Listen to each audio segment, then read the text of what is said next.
시청자 여러분 안녕하십니까? 남북의 창 시작하겠습니다.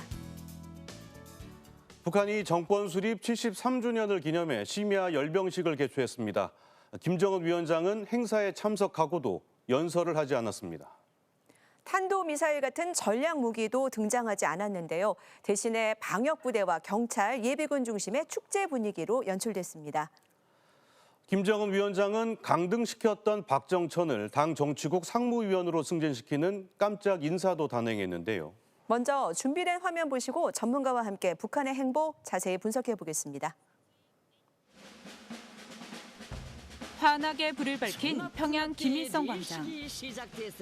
북한 국무위원회 연주단의 연주를 시작으로 정권 수립 73주년 기념 열병식이 시작됩니다. 상공에는 낙하산병들이 대형 인공기를 흔들며 화려한 강화기구를 뽐내고 전투기들은 축포를 쏘며 밤하늘을 수놓았습니다. 김정은 동지께서 광장 추석단에 나오십니다.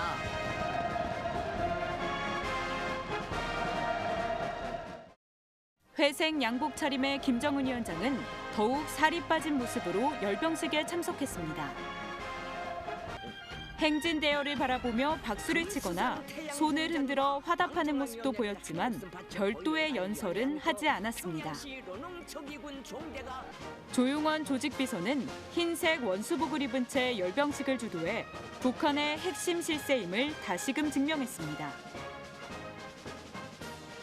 지난 1월 열병식까지는 리병철 전 당 중앙군사위 부위원장이 맡았던 역할입니다. 동지들 안녕하십니까? 공화국 창건조를 축하합니다. 이번 열병식에선 대륙간 탄도미사일이나 SLBM 등 신형 전략무기는 등장하지 않았습니다. 대신 오토바이와 함께 구형 재래식포가 장착된 트랙터 등이 등장해 눈길을 끌었습니다. 인민군대와의 협동작전은 물론 독자적인 군사행동도 자립적으로 해나갈 수 있는 자신심에 넘쳐있는 군계연선 지구의 농업근로자들. 행진은 기존 정규군 대신 노농저기군이 주도했습니다. 평시에는 농민이나 근로자로 일하다가 전시에 투입되는 예비군 성격의 조직입니다. 우리의 경찰격인 사회안전군과 방독면을 쓴 비상방역 조직, 그리고 소방대도 노농저기군과 함께 광장을 누볐습니다. 그런 민간인들조차도 전시에는 충분히 전력으로 쓸 수 있다라는 북한이라는 나라가 얼만큼 병영사회인지 보여주는 조직이에요. 20년 된 무기체계건 30년 된 무기체계건 낡은 것들이라도 다 끌어모아서 그걸로도 전력을 활용할 수 있다라고 하는 북한의 절박한 모습이랄까 이런 것들을 보여주는 단면이라고 할 수 있겠습니다. 북한 정권 수립 73주년 기념 열병식은 시간과 규모 면에서 예년에 비해 대폭 축소됐습니다. 관심을 모았던 대남 대미 메시지도 나오지 않았는데요. 북한이 소규모 열병식을 개최한 배경에 관심이 쏠리고 있습니다. 열병식이 끝나자 화려한 불꽃놀이가 펼쳐집니다. 한복을 갖춰 입은 시민들은 음악에 맞춰 몸을 흔들고 김정은 위원장도 연신 엄지손가락을 들어 보이며 화답합니다. 북한의 통상적인 열병식이 아닌 축제에 가까운 모습입니다. 받들어 공산주의 붉은 노을이 타오를 인민의 리상사회를 반드시 이 땅에 일다 세울 것입니다.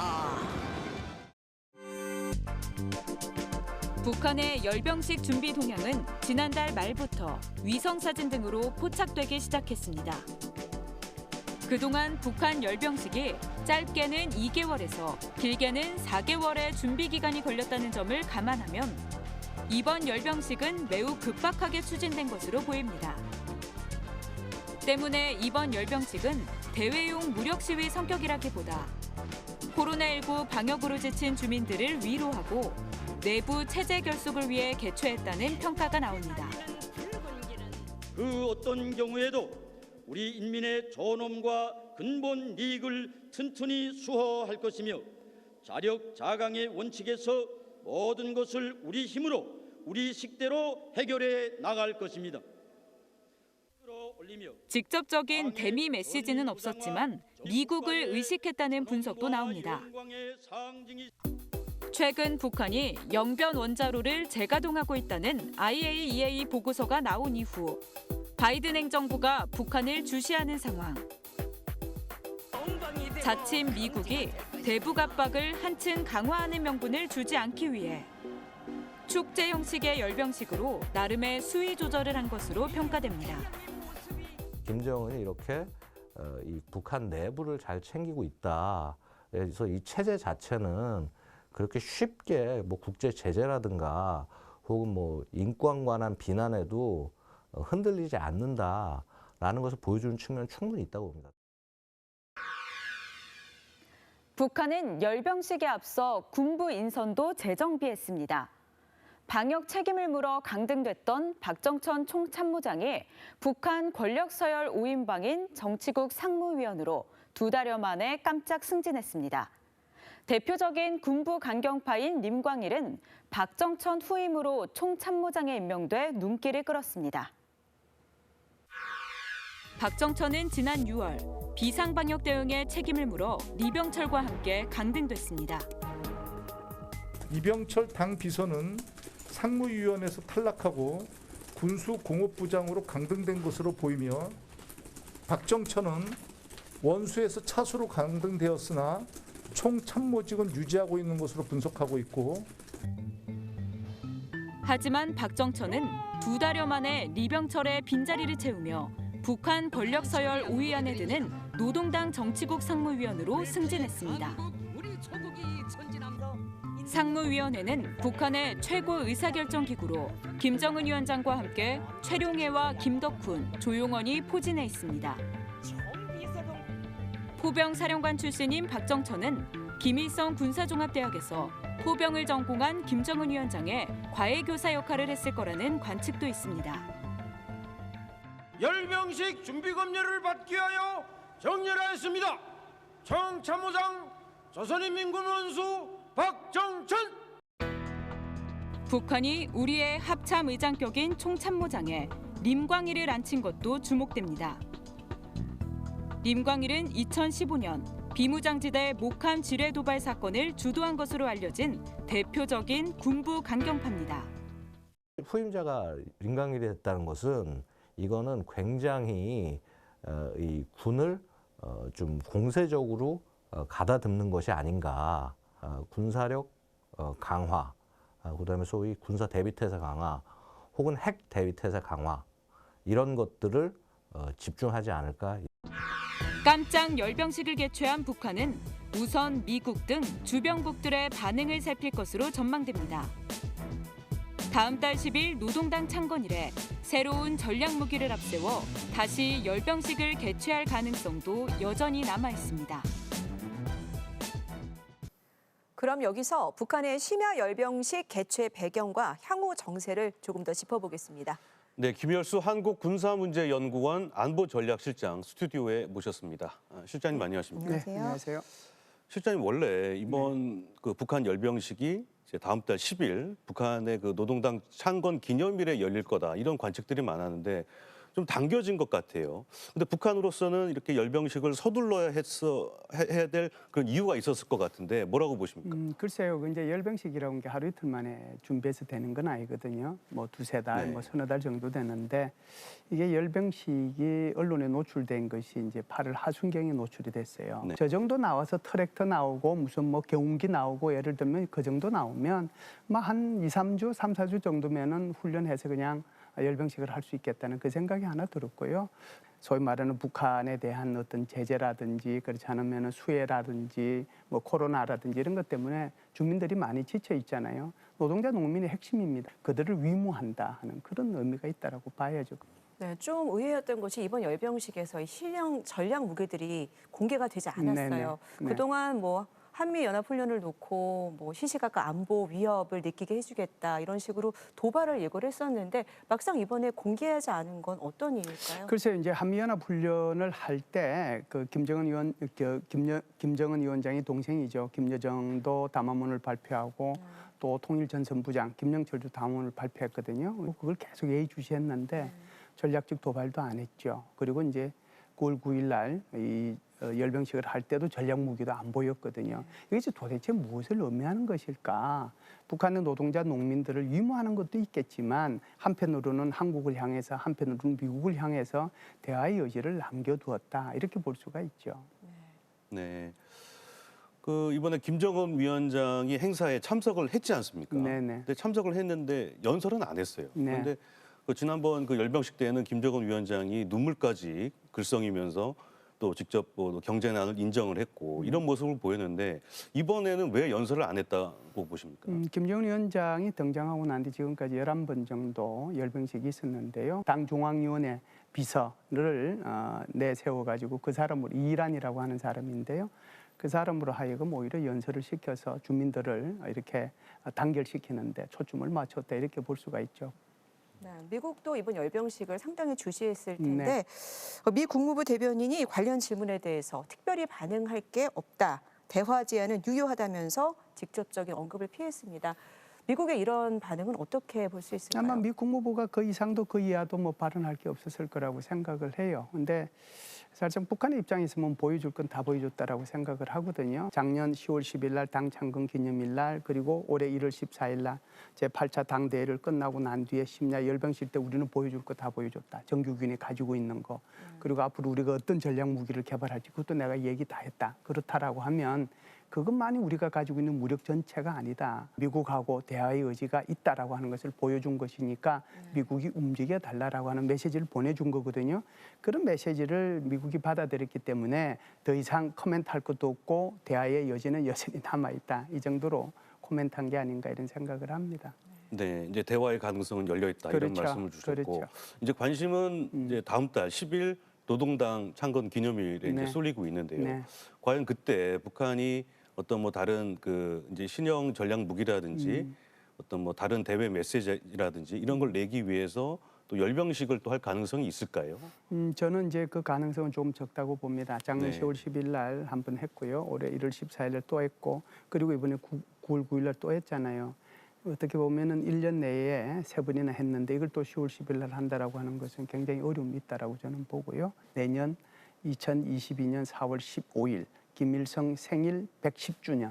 네. 아마 이때는 글쎄요. 제가 볼 때는 한 3만 명에서 4만 명 가까운 정규군과 비정규군들이 대거 참여하는 퍼레이드가 있지 않겠는가. 시진핑 중국 국가주석이 73주년 기념 축전을 김정은 위원장한테 보냈습니다. 네. 중국과는 좀 가까워지고 있는데 미국과의 대화는 아직 진행이 되고 있지 않은데 북한이 언제쯤 대화에 나설 거라고 보십니까? 예, 저도 이제 그 부분에 대해서 언제쯤일까 하고 굉장히 고민을 하고 있는데, 그러니까 이번 달 28일에 제14기 제5차 전국, 그러니까 소위 말해서 최고인민회의가 있거든요. 네. 그 최고인민회의가 우리의 국회객이죠. 제가 말씀을 뭘 드리고자 하느냐 하면은 비교적 김정은 위원장은 절차를 중시하는 사람 중에 하나입니다. 그렇기 때문에 최고인민회의에 만일 김정은이 나가면 거기에서 남북 대화나 북미 대화에 대한 어떤 모종의 말들이 메시지들이 나가고 그것이 지나고 나면 남북 대화나 북미 대화의 어떤 물꼬가 터지지 않겠는가.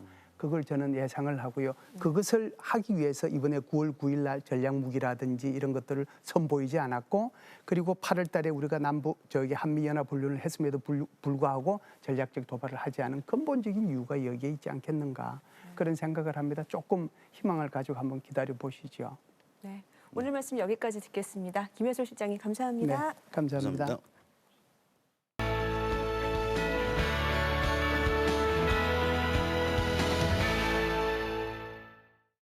평양 시내에선 요즘 만세대 살림집 건설 공사가 한창인데요. 김정은 위원장 역점 사업장인 이곳에서 북한 최고의 미장공을 뽑는 경기 대회가 열렸습니다. 열심히 시멘트 칠을 하는 참가자들 모습이 조선중앙TV를 통해 방송됐는데요. 단순히 속도만 빨라서는 상위권에 들 수 없다고 합니다. 함께 확인해 보시겠습니다. 평양 만세대 살림집 건설 현장에서 미장공 경기대회가 한창입니다. 자재를 꼼꼼히 살피며 대회에 참가 중인 미장공들. 열흘 동안 주어진 작업량을 얼마나 빨리 끝내는지, 또 자재를 효율적으로 사용하는지 등을 평가해 순위를 매기는데요. 경기가 첫 시작부터 만만치 않은 경기심으로 끌고 있는데 말 자체로 경기인 것만큼 질 보장에서나 속도에서나 많은 투자율을 차지하자고 합니다. 대회가 열린 현장은 올해 김정은 위원장의 최대 역점 사업이 진행되고 있습니다. 16시간 만에 한 계층을 만들어낼 만큼 속도전이 펼쳐지고 있는데요. 이번 미장공 경기대회 역시 치열한 경쟁을 유도하고 있습니다. 경쟁을 벌여야 남보다 앞서겠다는 의욕이 생겨야 됩니다. 지금까지 축적해온 기술 기능 수준을 남김없이 발휘해가지고 이번 경기에서 무조건 우승하려고 합니다. 북한 최고의 용접공, 선반공 등을 뽑는 경기대회도 매년 열리고 있습니다. 우수한 기능공들을 모아 승부를 겨루게 하면서 작업 성과를 높이려는 건데요. 사회주의 경쟁은 집단주의의 위력을 과시하는 과정이라고 북한 매체는 선전하고 있습니다. 우리 근로자들이 기술 기능 수준을 한 계단 더욱 높이고 또 대상 건설을 하루빨리 앞당기는 데 적극 이바지할 목적으로 진행되게 됩니다. 노동신문은 지난 2일 기능공 경기대회 결과를 발표하면서 일부 기관을 공개적으로 비판했는데요. 참가자 선발을 규정대로 하지 않았거나 늦게 참여했다면서 경쟁 열풍이 불어야 사회 발전이 있다고 강조했습니다. 북한엔 신선의 음료라고 불리면서 귀한 대접을 받는 차가 있습니다. 바로 은정차인데요. 따뜻하게 우려서 먹던 은정차를 이제는 페트병 음료수로 마실 수 있게 됐다고 합니다. 북한 매체들은 언제 어디서나 은정차를 마실 수 있다면서 공장을 홍보하고 나섰는데요. 이 음료는 어떤 맛을 내는지 함께 확인해 보시겠습니다. 평양에 새로 문을 연 은정차 음료 공장입니다. 은정차를 페트병에 담아 컨베이어 벨트로 대량 생산하고 있습니다. 시간과 장소에 구애됨이 없이 아무 때 아무 장소에서나 이 병마개만 열면 마실 수 있는 이런 차 음료를 생산하는 공장이 바로 이 은정차 음료 공장입니다. 은덕을 기린다는 뜻을 가진 북한의 녹차 은정차. 생전에 김일성 주석은 1982년 중국 방문 당시 차 재배 모습을 보고 영감을 얻었다고 하는데요. 하지만 추운 기후 조건을 가진 북한은 2008년에야 비로소 차 재배에 성공했습니다. 이후 북한에서 널리 보급된 은정차는 가정에서 끓여 마시거나 전문 찻집을 가야 맛볼 수 있었는데요. 이제는 음료수처럼 편리하게 은정차를 마실 수 있게 됐습니다. 감칠맛이 있단 말이에요. 예? 감칠맛이 있고 쭉 마시고 나면 처음에는 나는 이거 차면 이거 무슨 맛이 것 같나 이렇게 생각했는데 그게 안에 맛들이니까 참 맛들이니까 맥주 제쳐놓고 차 마신다 이깁니다. 북한 매체가 선전한 공장 측은 음료 생산부터 포장까지 모든 과정이 현대화됐다고 설명하는데요. 새로운 찻잎이 들어오면 카페인 등의 함유 성분을 조사하는 분석실까지 갖췄습니다. 차잎을 찻잔에다 담아서 우려서 마실 때와 그리고 공업적으로 우려서 통에다 주입한 그 음료에서의 영양학적, 보관학적 기능에서 차이가 없겠는가 하는 문제점들이 많이 제기되고 있는데 사실 차이는 전혀 없습니다. 이 공장에서는 홍차, 철 관음차 등 다른 차들도 음료수 형태로 생산하고 있는데요. 북한 매체들은 병뚜껑만 열면 은정차를 맛볼 수 있다고 적극 선전하고 있습니다. 지금까지 요즘 북한은이었습니다.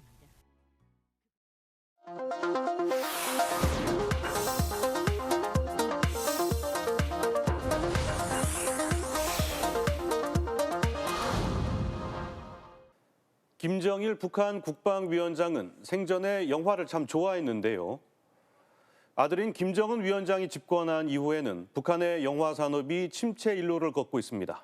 그런데 북한 관련 유튜브 계정이 최근 야외 영화 세트장을 홍보하고 나서면서 그 배경이 관심을 모으고 있습니다. 네, 이 세트장은 서울 여의도공원 크기의 3배 달하는 대규모라고 하는데요. 조선시대뿐만 아니라 중국과 일본 거리까지 재현해 놨다고 합니다. 북한의 영화 산업이 다시 기지개를 켜는 것 아니냐는 관측이 나오고 있는데요. 오늘 클로즈업 북한은 북한 영화 산업의 현주소를 짚어보겠습니다. 한복을 차려입고 처마 아래서 풍경을 감상하는 한 여성. 이어 부채를 펼쳐들고 등장한 남성의 대사에서 이 장면이 춘향전의 한 대목이라는 게 드러난다. 춘향 노이냐? 아직 이 변간 사또를 우습게 볼 셈이냐? 혼신을 다해 춘향역을 열연하는 여성. 사실 이 여성은 북한을 소개하는 한 유튜브 계정의 리포터다. 연기까지 하며 북한의 야외 영화 세트장을 소개하고 있다. 중국 거리를 재현한 세트장에선 중국 전통 의상까지 착용했다. 제가 입고 있는 이 옷은 중국 여성들의 민족 옷인 체코입니다. 이 옷이 저에게 어울립니까? 해당 유튜브 계정이 소개한 곳은 평양시 형제산 구역에 위치한 조선예술영화 촬영소 야외 촬영기지. 1981년 준공된 이곳은 북한의 특정 도시와 민속촌은 물론 중국과 일본 거리, 남한 거리까지 재현해 놓았다. 서울 여의도공원 3배 크기의 대형 야외 세트장이다. 여기 무슨 철도역이 다 있습니까? 우리 오버이 수련님께서 영화 배우들이 출장을 나갈 때 멀리 여기까지 나가지 않고서 여기서 그냥 저리 나갈 수 있게. 북한은 6.25 전쟁이 끝난 뒤 전후 복구 와중에도 영화 산업에 대한 투자를 아끼지 않았다. 사회주의 건설에 있어 영화를 통한 선전선동이 효과적이라고 판단한 것이다. 영화라고 하는 것은 일단 기본적으로 제작하기는 좀 어렵지만 한번 제작이 되면 복사라든가 이동 상영이 가능하기 때문에 초기부터 영화에 대한 상당한 투자를 했었고요. 북한은 다른 사회주의 국가들과도 합작 영화를 만들었다. 러시아 혁명 40주년 기념으로 제작된 북소 합작 영화 형제들. 무용가로 잘 알려진 최승희가 영화의 모든 안무를 맡는 등 당대 최고의 북한 유명 인사들이 총 출연한 영화다. 국교 관계가 없었던 프랑스 예술인들과도 합작 영화 제작을 시도했다. 젊은 노동자와 판소리 음악가 딸의 사랑을 그린 영화 모란봉을 통해 서방 세계로의 진출을 모색한 것이다. 그 당시에 이제 동서 냉전이 아주 심각할 때잖아요. 그 심각한 상황에서 사회주의권 국가의 속살을 보여준다라고 하는 측면에서 되게 그 의미 있는 그런 작업이었고 그것을 또 북한 당국이 긍정적으로 판단을 했던 거죠. 1970년대 영화광으로 잘 알려진 김정일 국방위원장이 선전선동부장에 오르며 북한 영화계는 또 한 번 전환기를 맞이한다. 영화 예술론까지 집필했던 김정일 위원장. 대한민국 영화계를 주름잡던 신상욱 최은희 부부 납치 사건은 김정일 위원장의 영화 집착을 극명하게 보여주었다. 납북된 두 사람은 극적으로 8년 만에 탈출해 북한 생활을 다룬 영화를 제작하기도 했다. 2016년 개봉된 이 영화에는 북한에서 녹음된 김정일 위원장의 육성이 공개됐다. 그분을 내가 요구하는 대상을 내가 이제 집었단 말이야. 그분이 꼭 필요하니까 데려라. 왜 우리 영화 나 나오는 거 한복 화면이 많고 도시적으로 딱 그저 매화 이야기거리가 다 그렇고 새 것은 뭐 나가자고 하는 이런 지향하는 그런 게 전혀 없단 말입니다. 실제 신상욱 감독은 집단 창작을 중시하는 북한에서 예술가 개인의 개성을 강조하는 새로운 방식의 영화를 만들어낸 것으로 알려져 있다. 신상욱 감독이 보여줬었던 연출, 그다음에 이제 뭐 내용 구성이라든가 이런 것들은 기존의 북한 영화가 가지고 있던 문법적인 틀을 많이 깬 영화들이 있었기 때문에 상당히 큰 영향을 줬다라고 할 수가 있습니다. 1980년대 북한은 영화를 통해서 국제사회와의 교류도 활발하게 진행했다. 1987년 제1회 평양국제영화축전을 개최했고 1990년 뉴욕에서 열린 제1회 남북영화제에선 남북 영화인들의 첫 공식 만남이 이루어졌다.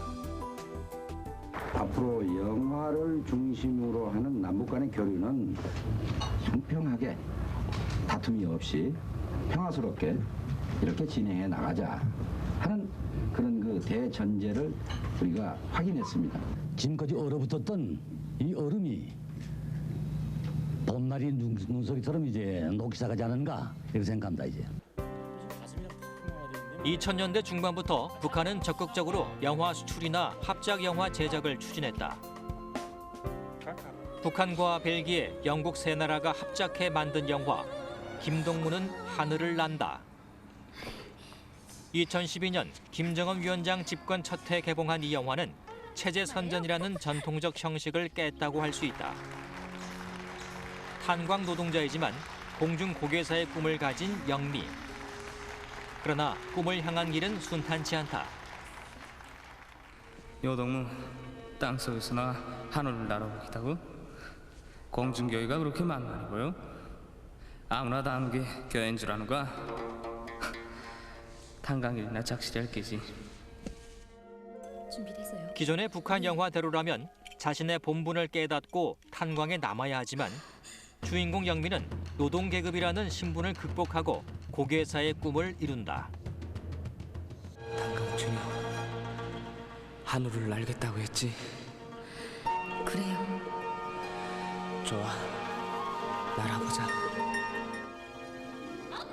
이 영화는 개인의 꿈과 실현이라는 주제에 초점을 맞추면서 북한 영화의 해외 시장 진입 가능성을 보여주기도 했다. 뒤이어 개봉한 북중 합작 영화 평양에서의 약속은 중국 배우가 주인공으로 나와 화제가 됐다. 宁水老师，这枚戒指是我专门从北京带过来的，当做见面礼，请您收下。 아니, 나한테도 있어요. 영화 곳곳에 북한 사회의 평범한 일상과 함께 북한과 중국 무용수의 우정을 주요 내용으로 담았다. 북한도 일반적인 다른 나라들과 다르지 않는 보통 국가라고 하는 것을 보여주고자 하고 있기 때문에 오히려 협력이라든가 합작이라고 하는 것은 상대적으로 예전보다는 조금 더 쉬워졌다라고 할 수가 있습니다. 그러나 평양에서의 약속 이후 북한은 합작 영화를 만들지 않고 있다. 북한 자체적으로 제작한 영화도 2016년 개봉된 우리 집 이야기가 마지막이었다. 북한 영화가 과거만큼 내부 결속의 역할을 못하고 영화 제작에 필요한 장비와 기술도 노후화돼 있기 때문이라는 분석이다. 북한의 가장 큰 문제는 북한 전역에 있는 극장이 디지털화가 전혀 되어 있지 않다라는 거죠. 지금 이제 전 세계에서 필름을 작업하는 나라가 거의 없잖아요. 그러니까 북한에서 이 전국에 있는 극장을 다 디지털 극장으로 전환을 해야 되는데 그게 불가능한 상황이니까 굳이 영화를 만들 필요가 없는 거죠. 5년째 영화 제작이 중단된 상황에서도 유튜브 계정을 통해 대대적인 영화 세트장 선전에 나선 북한. 국제사회와의 협력을 통해 낙후된 영화계를 다시 한번 활성화시키겠다는 북한의 의지가 엿보이고 있다.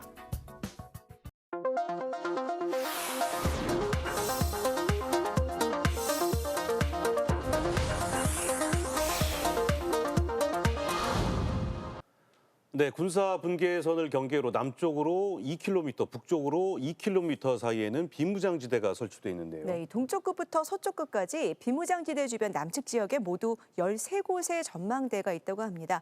최은 리포터, 이 전망대를 모두 탐방한 작가들이 특별한 전시회를 열었다고요?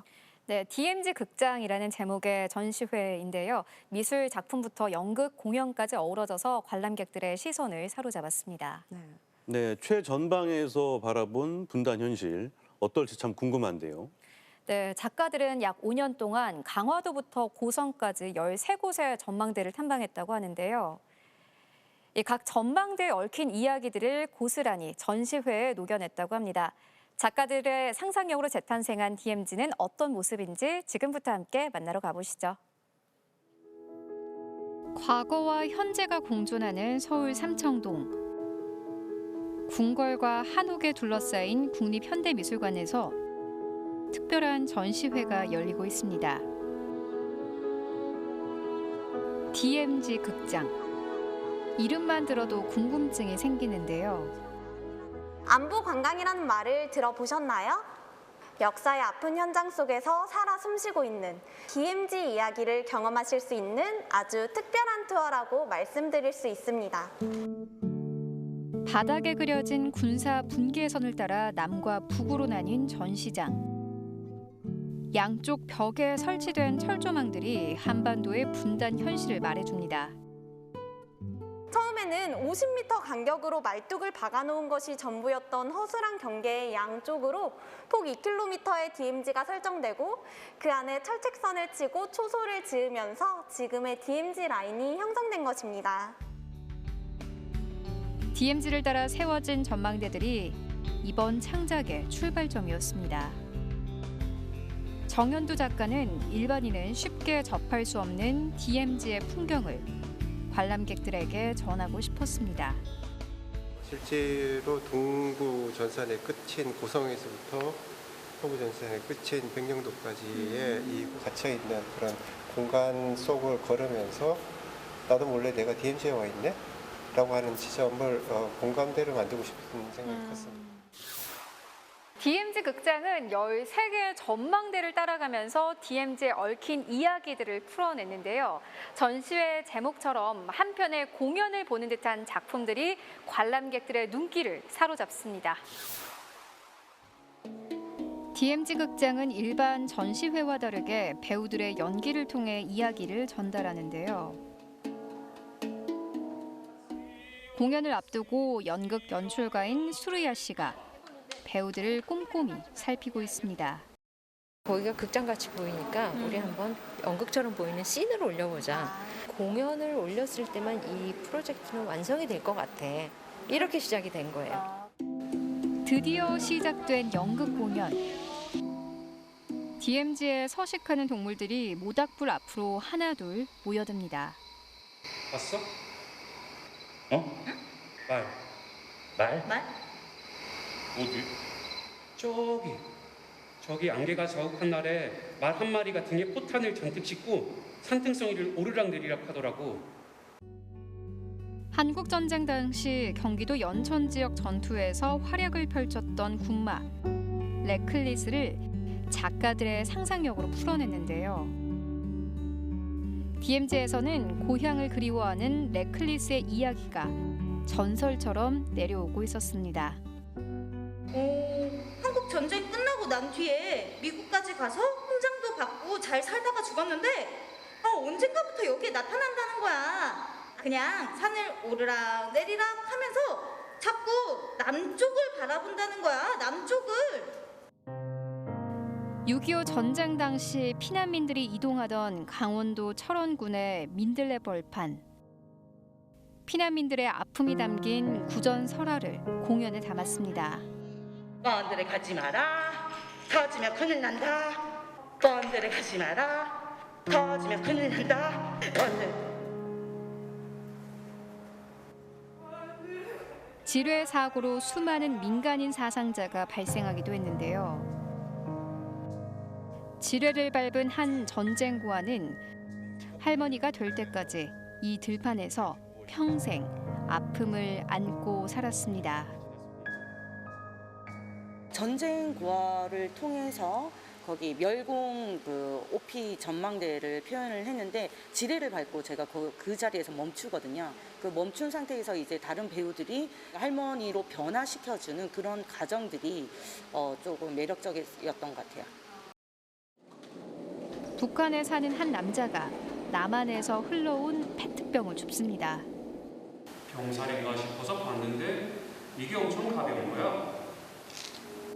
마치 구명조끼를 입은 듯 페트병에 의지해 강을 건너 월남을 시도하는데요. 사람은 목숨을 걸고 힘겹게 탈출하지만 두루미는 자유롭게 남과 북의 경계를 넘나듭니다. 두루미를 이 작품의 스피릿으로 삼아서 언제든지 자유롭게 움직이는 얘기들을 함께 이렇게 태워간다 그래야 되나? 그런 존재로 이해하시면 될 것 같아요. 관람객들은 작가들의 상상력을 통해서 비무장지대의 의미를 다시 한번 생각해 볼 수 있었는데요. 두 작가가 꿈꾸는 한반도의 모습은 어떤 모습일까요? 정현두 작가는 전시회를 준비하기 위해 2017년부터 동부전선에서 서부전선까지 13곳의 전망대를 탐방했다고 합니다. 특히 처음 전망대를 찾았던 날을 잊을 수 없습니다. 자연밖에 없는 이 풍경들을 바라보면서 어떤 삼엄함과 동시에 거기에 얽혀있는 그런 수많은 지뢰들과 얘기들과 설화들과 이런 것들을 보면서 너무나 큰 주제이기 때문에 각자 가지고 있는 DMZ에 대한 생각들을 입혀주시길 바랬습니다.